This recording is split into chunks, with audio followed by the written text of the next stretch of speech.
Bismillahirrahmanirrahim. Assalamu alaikum, dear friends. Hope you are doing well. In today's video, we will discuss that how to find the subcellular localization of your protein. Uh, Normally, if we search some of the paper which are related to the genome-wide studies, and we scroll down to the result section, so normally we find a table where, along with the other physicochemical properties, uh, there is also a heading for subcellular localization studies. Subcellular localization study is related to the prediction that how a protein will be expressed, well expressed in different parts of the cell. Now, how to find it?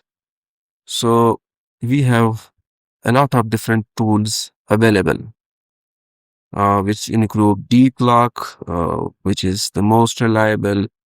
And then we have p-sort B, which is mostly used for bacteria. And then we have target T, which is used to find the signal peptide. And you know that signal peptide is very important because it tells the proteins that where has to expressed.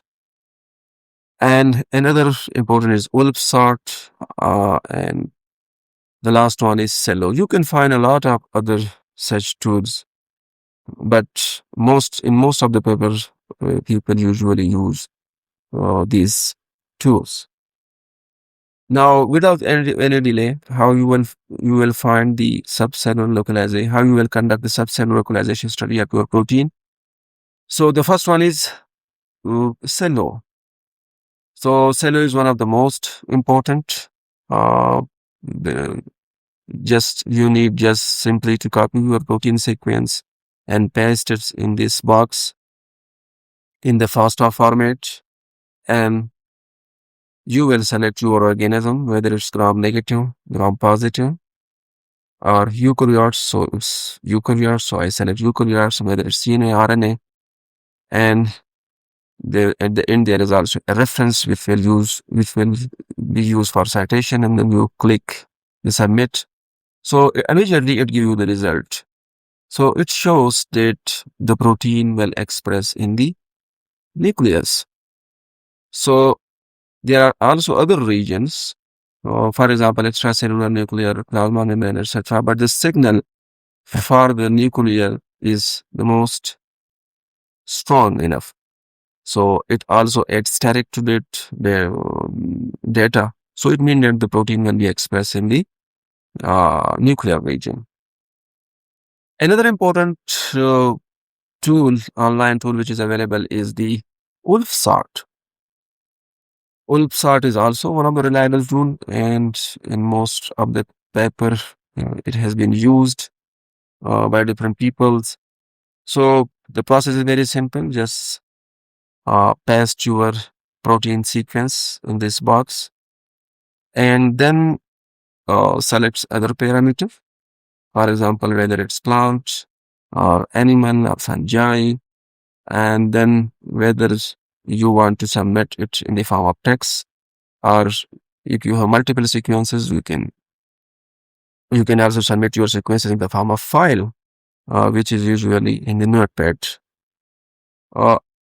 And then at the end there is a reference for citation, and then click the submit button, and it will give you the result. Normally it takes some time, 1 or 2, 3 seconds, to give you the final result, and here it is. So here it compares your protein with the already submitted protein, with the already characterized protein, and it shows that the strongest signal is for the extracellular. It means that the query protein showed similarity with the 7 different proteins which are already characterized, and their protein are expressed in the extracellular regions. Here you can find a detailed result. So you can see that the signal for the extracellular is the strongest one, although it shows the other option as well, for example in chloroplast, endoplasmic reticulum, etc. But we usually take the first one, which is extracellular. You can also search for other result, further detailed result. And another one is, which is one of the most reliable, is dplot, and it is a product of DTU Health Tech. So the process is very simple. Go to the website, paste your sequence, select other parameter which are given here, and then click the submit button. When you click the submit button, it takes some time to give you the result. At the same time, you can also choose your file family, your computer if you have multiple sequences. So if you have multiple sequences, it can give you the result in file form. So you have to wait for some time. At the same time, you can also give your email address, which will be used for the result, and the software will automatically send the result to your email address. So here it is, and here also it shows that the protein is extracellular. There are also other signals, as you are aware, but the most strongest one is the extracellular region, and it also shades to that area. So it's simple one. Another one is sort B. It's just like the olive salt, but normally people use it for bacterial studies. The process is very simple. Just scroll down, select your bacteria, whether it's bacteria or archaea, and whether it's gram positive or negative, and the output format and the result, and then submit your sequence. Submit your sequence, and for result, click the submit button, and it immediately give you the result just like the other software. So it's all about the localization, subcellular localization studies. If you have any question, please submit it into the comment section. I will answer. Thank you for watching this video. Allah Hafiz.